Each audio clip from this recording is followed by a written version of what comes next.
The biting wind swept across the plains, carrying with it the smell of dust and livestock. By this hour, most people were already asleep, their lanterns extinguished, their doors secured. Yet on the outskirts of Carter Ridge, a woman was making her way through the darkness, clad in only a worn shawl and with dried blood at the corner of her mouth. Her name was Aurelian, and she had not intended to flee that night. Her plan had been to wait, gather more supplies, perhaps a coat, and set off for the train yard at first light. But plans often go awry when a man, reeking of whiskey, begins to force his way into your home. Aurelian was not the type of woman one would expect to find wandering barefoot in the snow. She had been raised respectably in a modest home in Arkansas, with her mother's Bible verses embroidered on samplers hanging on the walls. But at some point between then and now she had made a choice, a quiet one, seemingly insignificant until it was too late. She had married Kyler Jenkinson, the youngest son of a cattle family, known for their abundance of firearms and scarcity of compassion. He was soft-spoken in public, courteous to clergy, and always tipped his hat to widows. But behind closed doors, his hands were unkind. Even worse were his parents, devout churchgoers in public. But behind the barn doors, they uttered things that had once made a priest's blood run cold. Aurelian had kept it all hidden for far too long. She told herself it was just for now, that Kyler would calm down once the drought ended or once the baby arrived. But the baby never came, and Kyler did not calm down. Bruises began to appear in places no one could see. Her smile became forced, her voice hushed. The townsfolk noticed, of course, but they rarely spoke up. That was the way of things back then. A man had rights over his wife, and if she appeared a bit bruised from time to time, well, perhaps she had talked back. That night, when she heard Kyler shouting from downstairs, she knew something had shifted. His voice was not angry. It was a low, cruel laugh. Her stomach churned. She tiptoed to the stairwell and listened. His mother's voice responded, thin and sharp like a blade. They were discussing her, about sending her back to her family, about the fate of girls who disobeyed. She did not wait to hear more. She slipped out the back door barefoot, carrying only her wedding ring and a scrap of paper with her sister's address in Kansas City. The cold struck her like a barrier. Her lungs ached with each breath. Her feet bled from the frozen gravel path. But she did not pause. She could not. If they discovered her absence, they would come searching. And if they found her, well, there were fates worse than death. Aurelian had witnessed them. Carter Ridge was silent that night. A few oil lamps flickered in the distance, but the town was half a mile away, and she would never reach it. She pressed on through the scrub and over the dry creek bed until her knees gave way. That's when she spotted it. A weathered split-rail fence stood sentinel, with a lone porch light casting a dim glow in the far distance. A modest yet tidy ranch house loomed ahead, complete with a hitching post and a faded tin star affixed above the entrance. She had no idea who resided within. It didn't matter to her. She managed to reach the gate before her vision swam and the world spun. Her knees buckled, and her head struck the ground. That was the last thing she recalled. Inside that very house, a man named Eldric Ward was pouring himself a shot of rye. He was a man of few words, speaking only when necessary. The townsfolk dubbed him the Ghost Rancher because he kept to himself. He avoided social gatherings and showed no interest in courting the widow who lived next door, despite her efforts. He had fought in the war and returned a changed man.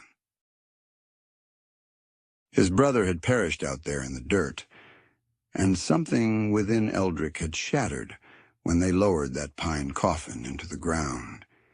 He had made no attempt to mend it since. When Eldric opened the door and found the woman collapsed at his gate, he didn't hesitate with questions. He simply acted, lifting her as easily as a sack of flour, carrying her inside and laying her on the cot by the fire. She was shivering, barely conscious, her lips cracked and bleeding. Her cheek was swollen, a bruise marring the skin beneath her eye like a dark shadow. He didn't know her name, and he didn't need to. A woman in distress didn't require an explanation. Not out here where the law was a fleeting presence, arriving once a month and departing just as swiftly. He tended to the fire, heating water. She stirred as he cleaned the cuts on her face, flinching violently like a dog that had been kicked too many times. He kept his voice soft, assuring her she was safe. She didn't respond, but she didn't resist him either. When she finally drifted off to sleep, curled up like a child beneath his old army blanket, Eldric sat back and studied her face. There was something familiar about her features, but he couldn't quite place it. The morning brought questions, not from June, though. She was as silent as the grave. But Eldric had them multiplying in his mind. Who had harmed her? Why was she out here alone? And why did she appear as though she hadn't eaten in days?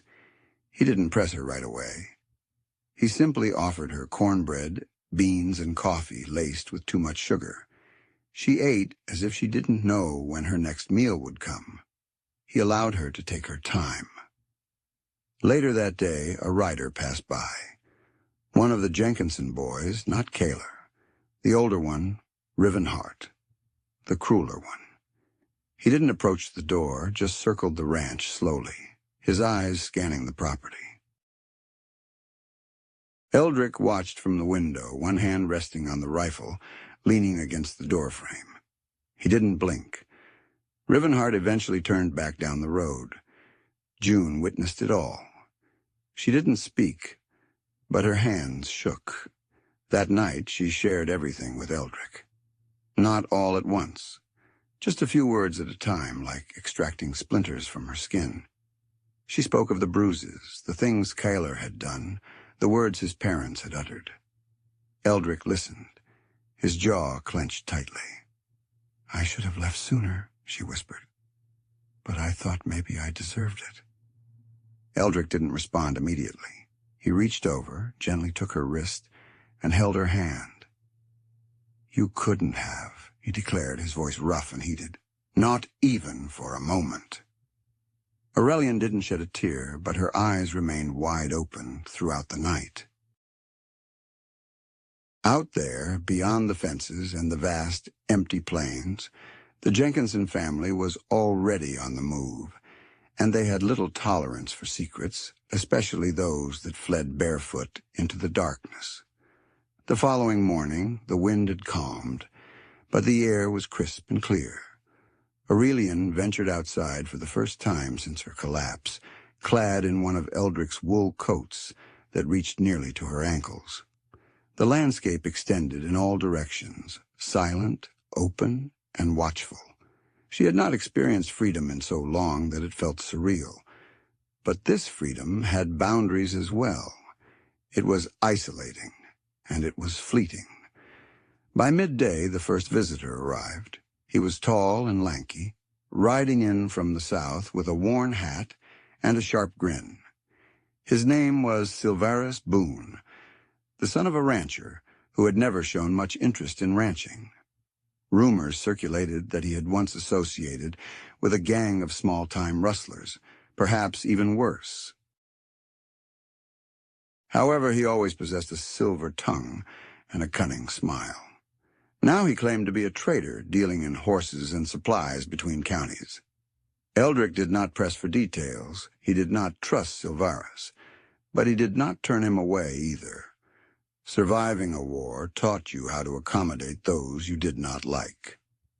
Silvarus noticed Aurelian as he secured his horse. He made no comment about the bruises, simply tipped his hat and greeted her with a soft "ma'am." But his gaze lingered too long. Eldric took note.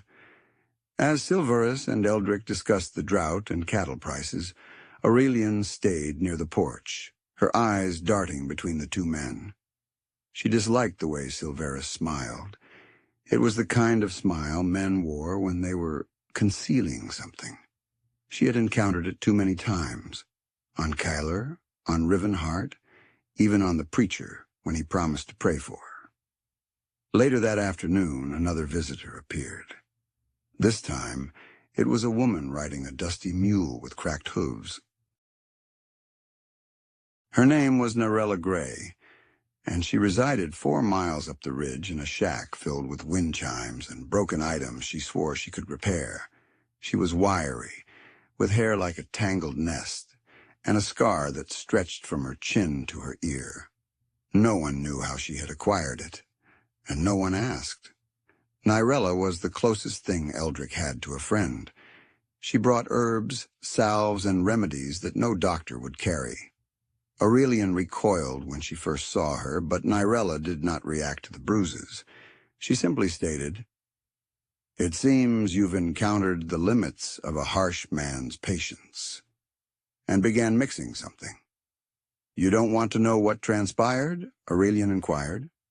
Nyrella shrugged. "Your presence here speaks volumes."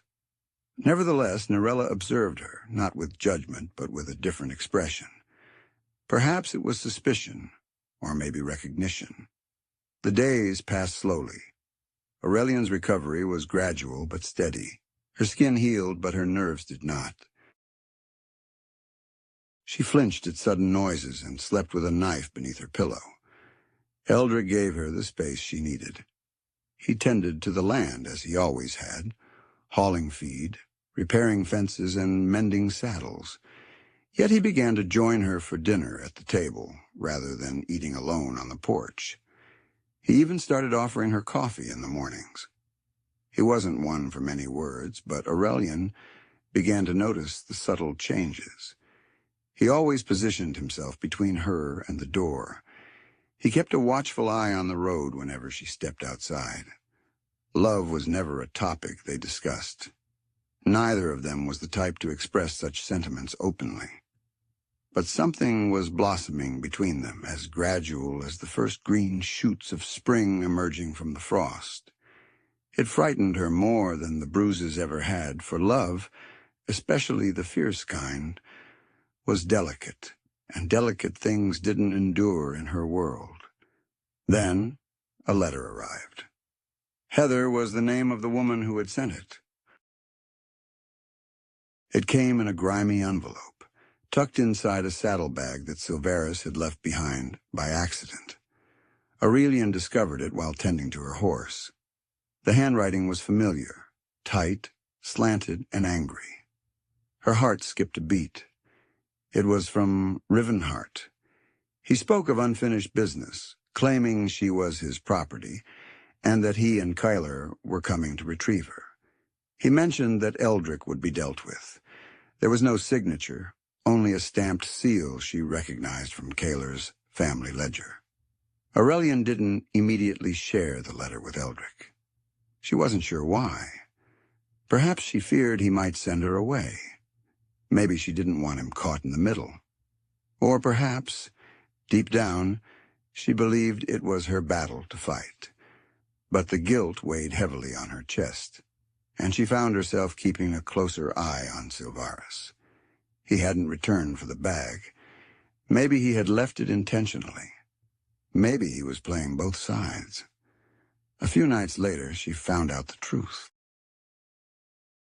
Eldric was out checking the northern pasture. Aurelian was alone in the house, lighting the lantern, when she heard a knock. Silverus stood on the porch, hat in hand. "May I come in?"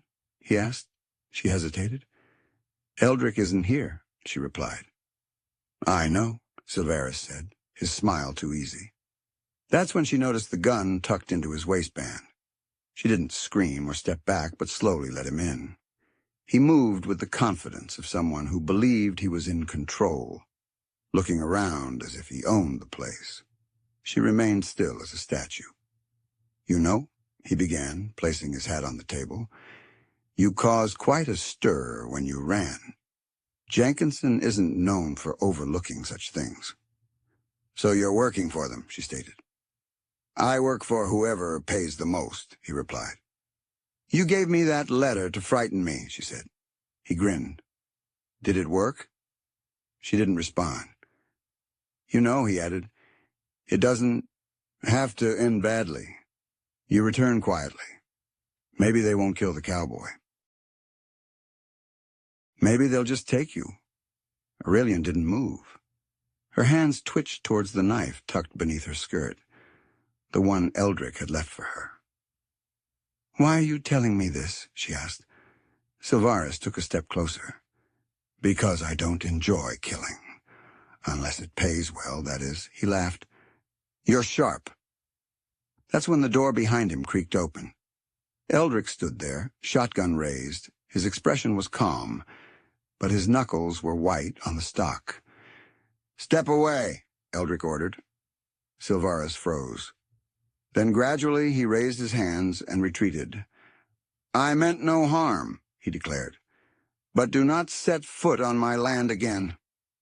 Silvaris acknowledged this with a nod, retrieved his hat, and departed. Eldric remained silent for an extended period after the door closed. He simply sat down and gazed into the fire. Aurelian eventually broke the quiet. I found the letter, she confessed. I should have told you earlier. Eldric lifted his gaze. You believe I was unaware? He asked. She was taken aback. You knew? She stammered. I recognized the seal, he explained. I suspected it was from one of the Jenkinson boys. I was waiting to see if you would confide in me about it. Aurelian looked away, her throat tightening. I'm sorry, she murmured. He nodded gently. There's no need for apologies. Just inform me next time. Outside, the wind had intensified once more. Dust swirled along the fence lines, and the sky darkened to a rusty hue. Trouble was on the horizon. They both sensed it. And with secrets revealed and decisions made, there was no going back. The following days were tranquil, but it was a tense calm. Every sound seemed amplified. Every footstep felt heavier. Aurelian assisted Kayla with the chores now, not because Eldric had asked her to, but because her hands craved occupation. The silence stirred her memories. Work, at least, provided a distraction. She tended to the hens, cleaned the stalls, and even repaired a loose shutter on the south side of the house. Eldric would sometimes observe her, as quiet as ever. But there was a change in his eyes.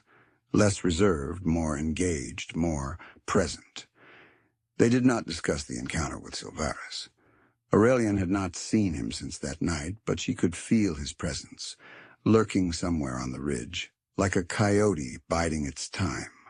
Nevertheless, for a brief period, things stabilized. Eldric showed her how to use his old Colt. She was quite proficient. He commended her accuracy with a subtle nod and the faintest hint of a smile. When she struck a tin can squarely off the fence post, she laughed for the first time in weeks. It was a brief, startled sound, but it felt liberating. Eldric smiled as well, just for a moment. One afternoon, as she was repairing his saddle strap, Aurelian inquired about the scar on Eldric's hand. He did not respond immediately, just stared at it, as if it belonged to someone else. Eventually, he said, My brother. We were trapped under fire. I attempted to pull him out. He paused there, offering no further details. He didn't need to. The silence spoke volumes. That night, Aurelian left an extra biscuit on his plate without a word. Their bond strengthened in the quiet moments. Simple acts like sharing a cup of coffee or brushing past each other in the narrow kitchen. One evening, she dozed off while reading on the porch and woke up to find Eldric's coat draped over her shoulders. He never mentioned it. She didn't need him to, but the calm did not endure. One morning, they discovered one of Eldric's steers dead. Its throat had been slit, and blood was smeared in the dirt like spilled wine. There were no tracks, no note, just a warning etched into the hide. Thief. Eldric said nothing, just dragged the carcass away and buried it. That night, he remained vigilant, his rifle resting across his knees, unable to find sleep. Aurelian observed him from the doorway, her stomach knotted with guilt and apprehension. Later, she murmured, "They won't give up." "No," Eldric replied. "They won't." "Perhaps I should leave then." He turned to her, his eyes filled with shadows. "Do you truly think they'll cease if you flee?" She remained silent, for she knew the answer. Fear, however, made hope seem futile. "You're not alone in your fear anymore," he said softly. "I'm not afraid for myself." It was then that Aurelian understood. His fear was not of death, but of loss, of witnessing harm come to others because of him. That was the mark war had left on him, and love was deepening it now. She moved closer, taking his hand. It was the first time she had touched him without a reason. "I'm not leaving." After that night, a shift occurred between them. There were no grand declarations, no romantic moments, just a closeness that was tender, raw, and genuine. She began sleeping in his bed, not as lovers, but because the distance between them no longer seemed necessary. Some nights they talked, others they simply lay there, sharing the same darkness. But the tension outside the ranch walls continued to rise. They began spotting riders on the ridge, mere shadows, never close enough to engage. Nyrella visited one afternoon with some herbs, not even bothering to tie up her mule. Her expression was stern. "Trouble's coming," she warned. "If you need help, come to me." Aurelian nodded, but said nothing. The truth was, there was no safer haven. Not anymore. That evening, while collecting eggs, Aurelian discovered something hidden in the henhouse. A necklace, her mother's, the one she had pawned to fund her train journey years ago. Kyler must have reclaimed it and left it for her to find. She brought it inside, her hands trembling. Eldric looked at it, then at her. "They're trying to unsettle you," he said. "It's working," she whispered. He took the necklace from her, tossed it into the fire, and watched it burn away. The next day, the sheriff finally arrived. Sheriff Torrin Grady, an old acquaintance of Kyler, though he preferred to deny it. He rode up, his boots dusty and a tin star pinned to his chest, as if it held significance. "Just checking in," he said, as if he wasn't 10 days late. Eldric stood with his arms crossed. "She's not going back." Torrin sighed. "I'm not here to take her. I'm just maintaining order." "There's no order to maintain," Eldric stated. Torrin glanced at Aurelian. "You know they're going to make a move soon." "I know," she replied. He leaned in. "They're claiming you took something that belongs to them." "She's not a possession," Eldric interjected sharply. Torrin merely tipped his hat and rode off. Later, Aurelian sat on the porch, her knees drawn to her chest. "What if they come in the night?" she asked. "Then we face them," Eldric said. "I don't want anyone to die because of me." He knelt beside her. "You've already died once, haven't you? Back in that house. They laid you in the ground while your breath still lingered." She nodded, tears silently streaming down her face. "You emerged from that grave." "Don't allow them to bury you again," she gasped, her breath hitching. That very night, she honed her knife herself, grasped the rifle firmly. She was no longer the woman who had fled barefoot through the snow. She was not entirely mended, but she was no longer defenseless. That was a triumph, yet fear lingered, haunting her through the house, invading her dreams and churning her stomach with every shift in the wind. Eldric noticed. Though he never voiced it, he began to sleep more lightly, checking the windows twice over. And whenever she startled, he would gently reach out, reassuring her of his presence. Words like, "I love you," were unnecessary. His love was evident in the silence, in the way she sought his hand, and in how he always positioned himself between her and any threat. The storm arrived before the sky darkened. Not a storm that brought rain, but one that carried whispers of gunpowder and vengeance. It began with the horses. Eldric went to feed them and discovered the corral gate shattered, the rope cleanly cut. 3 of his finest mares were missing. Hoofprints headed west, the trail confusing, as if someone wanted to be followed yet avoided at the same time.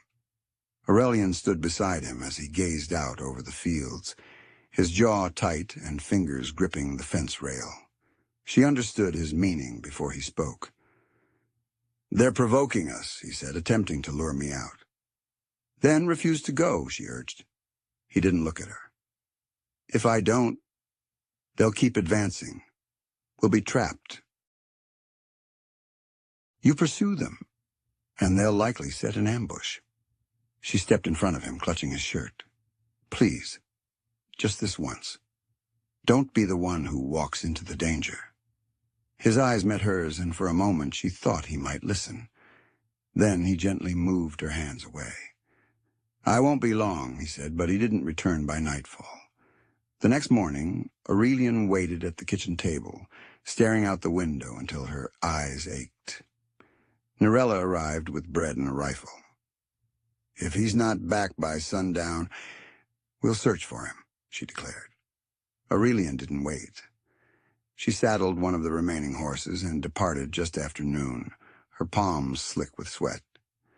The trail led deep into the canyon, dust rising in spirals, where the wind brushed against the rocks. Hours passed with only silence and the sound of her horse's breathing.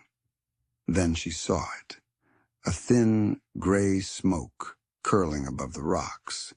She found Eldric, semi-conscious, beside the charred remains of a campfire. Blood soaked his shirt, and one eye was swollen shut. His rifle was gone. Aurelian dropped to her knees beside him, her heart pounding. "You stubborn, foolish man," she whispered. He managed a fractured smile. "Didn't expect the second one. Thought there were only 2. She supported him, every movement slow and agonizing. He leaned heavily against her on the ride back, mumbling incoherently half the time. That evening, Nyrella carefully sewed the deep cut on his side while Aurelian held a lantern, struggling to hold back her tears. "You're fortunate it didn't hit your lung," Nyrella grumbled. "Very fortunate." Eldric grimaced, but remained silent. He didn't speak again until hours had passed and the pain had eased, leaving only the quiet. "I believed I could end it," he murmured softly.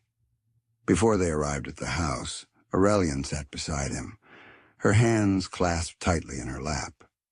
"They're not just targeting me anymore. They're after anyone who offered me support." "You were right," he admitted. "I shouldn't have gone." She looked at him. "Don't speak as if it's over. You're still here. That means we fight differently now." The following days were tough and slow. Eldric couldn't tend to the fields. Aurelian took on all the tasks. She fed the livestock, mended the fence, and hauled water.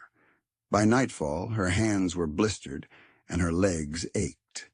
But she didn't complain. She couldn't afford to. Every chore she completed was another proof that she could uphold this life, even as the world seemed to crumble around her. But the threats persisted.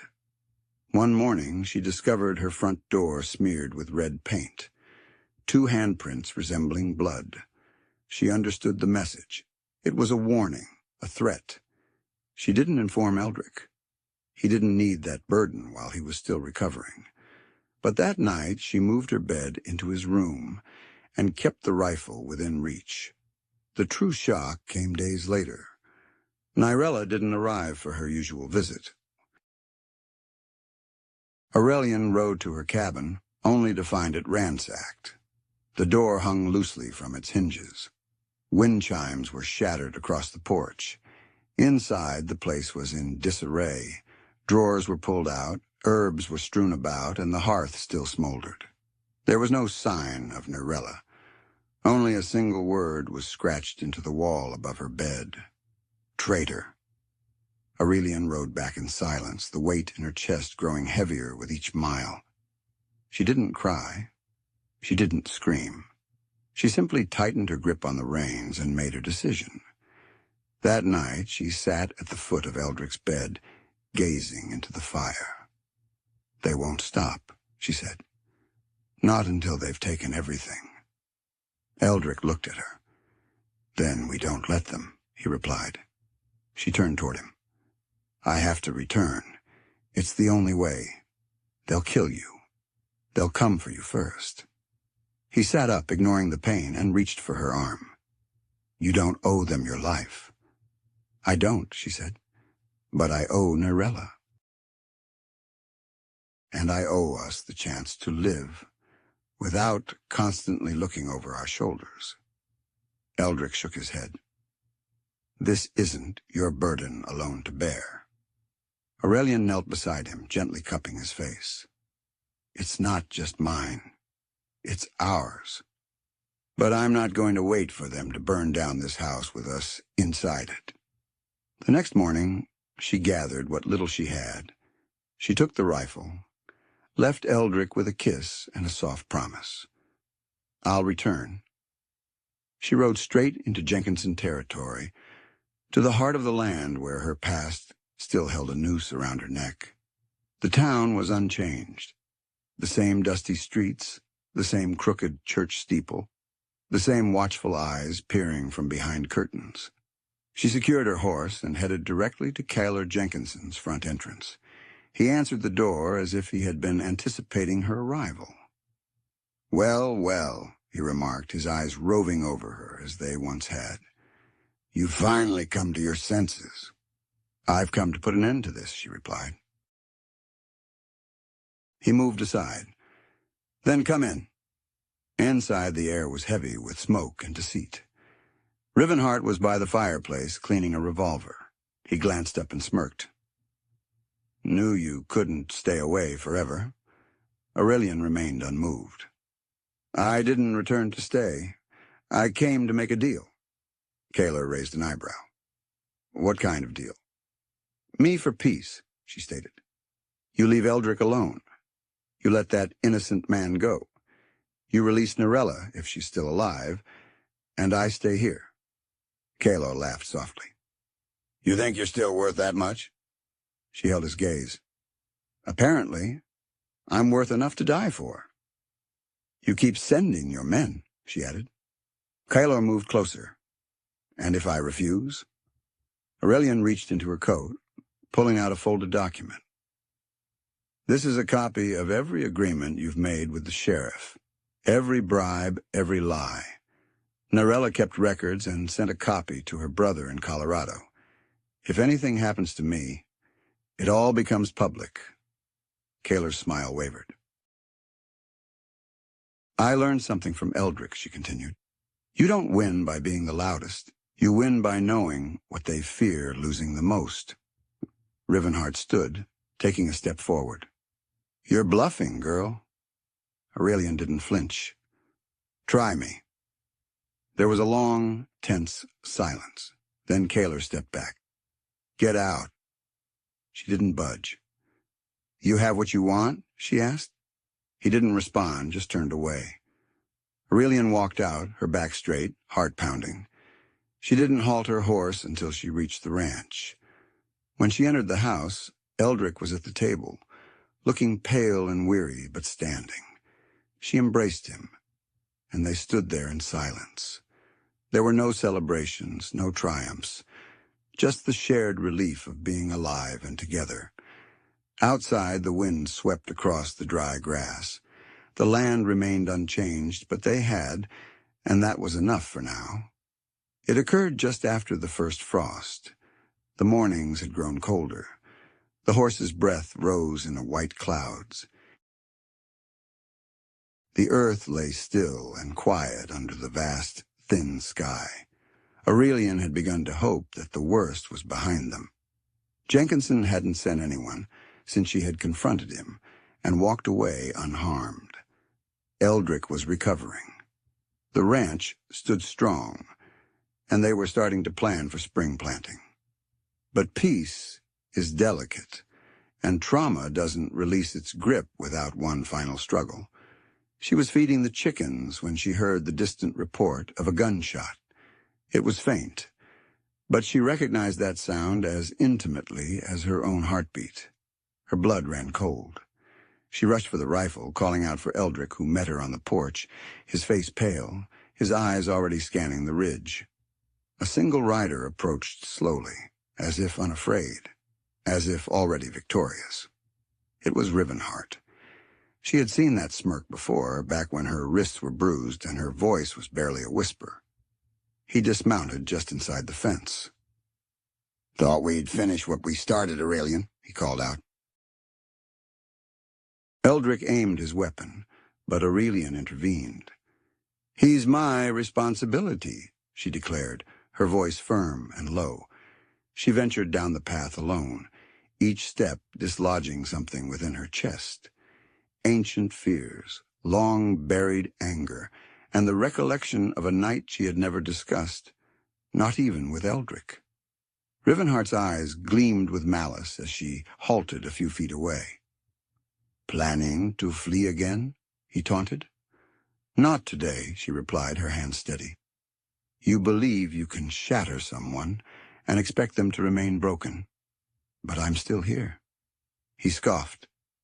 "You think that brief deception with Kaler protected you? That man is corrupt to the core.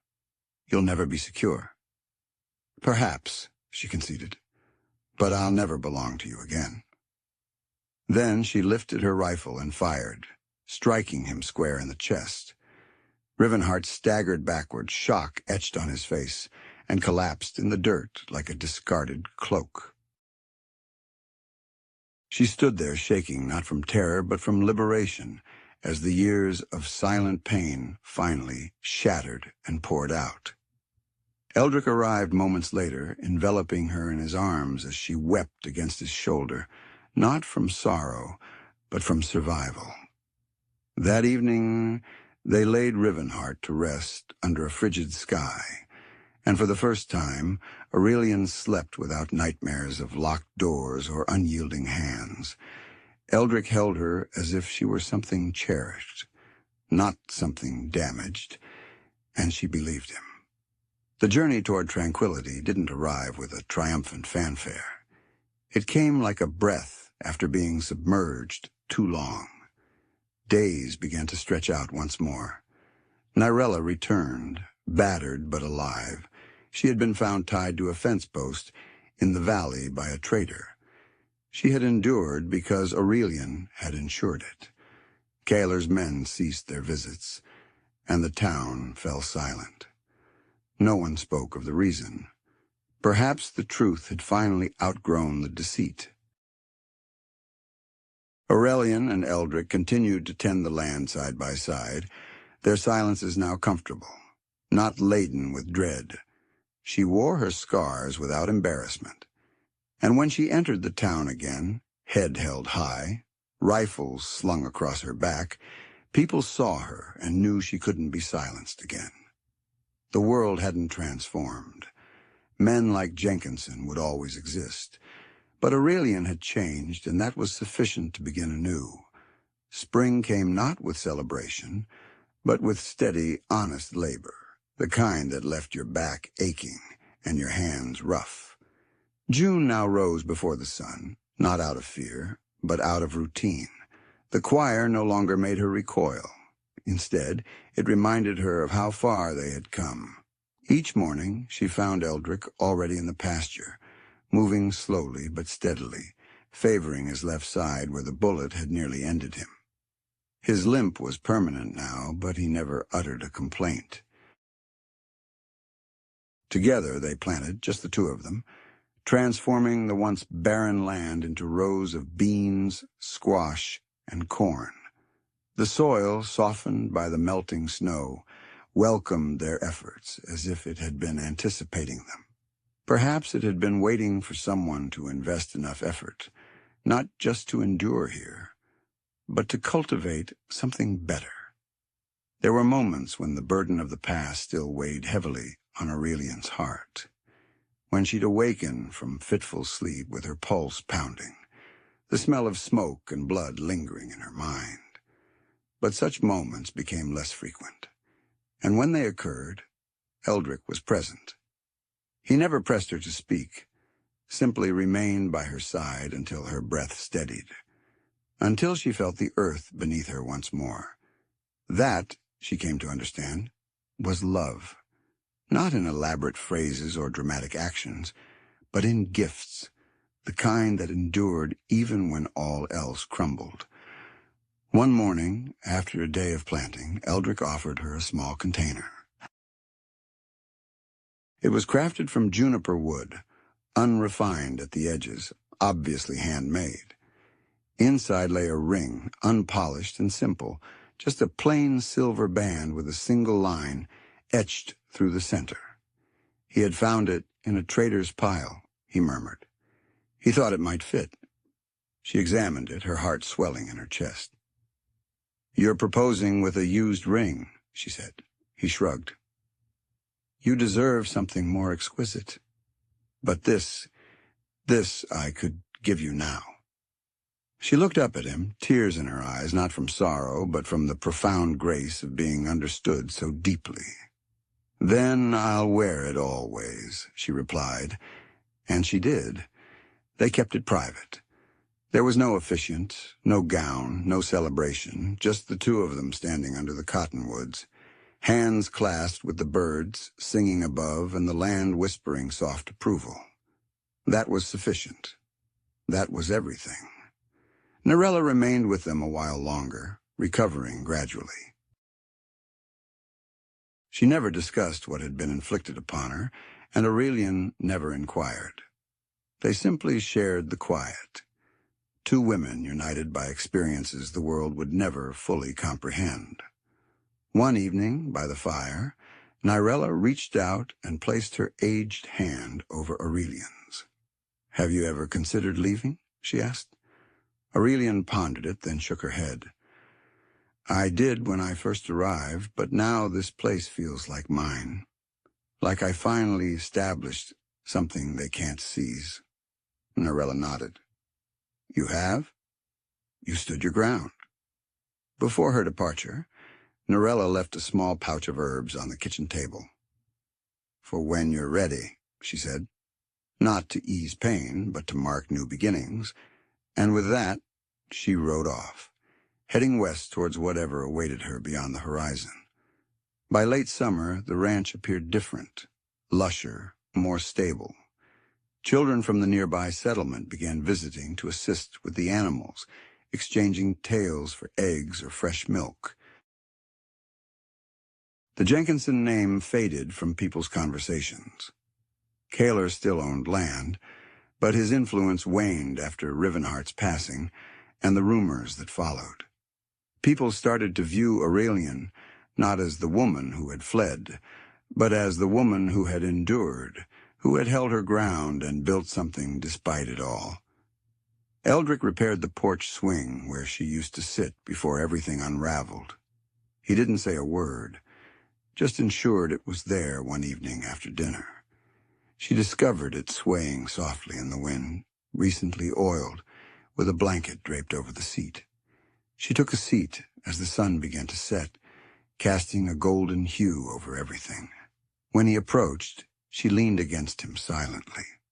That silence was their sanctuary. One afternoon, while tidying up the back field, Aurelian halted to observe the clouds drifting by. For the first time in years, she wasn't glancing behind her. Her body no longer tensed, anticipating peril. She placed a hand on her stomach, recalling Nyrella's present. She hadn't shared the news with Eldric yet. She wasn't even certain it was true, but an inner voice suggested it might be. That the morning discomfort she'd experienced wasn't merely fatigue, but a tiny, new life stirring.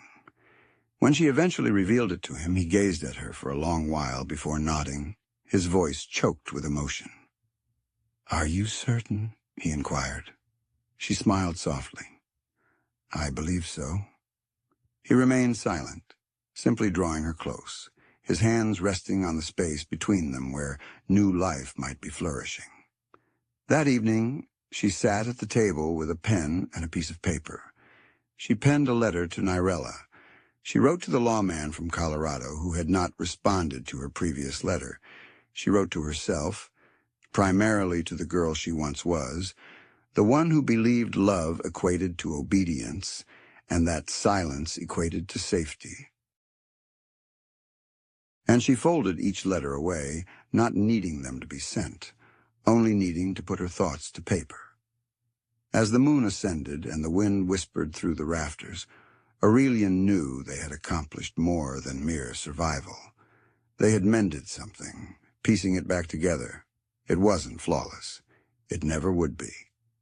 If this story touched you, give it a like and tell us in the comments, what would you have done if you were in their shoes? Subscribe to Frontier Stories and join us as we continue to tell stories of hope, resilience, and the beautiful, messy truth of Wild West.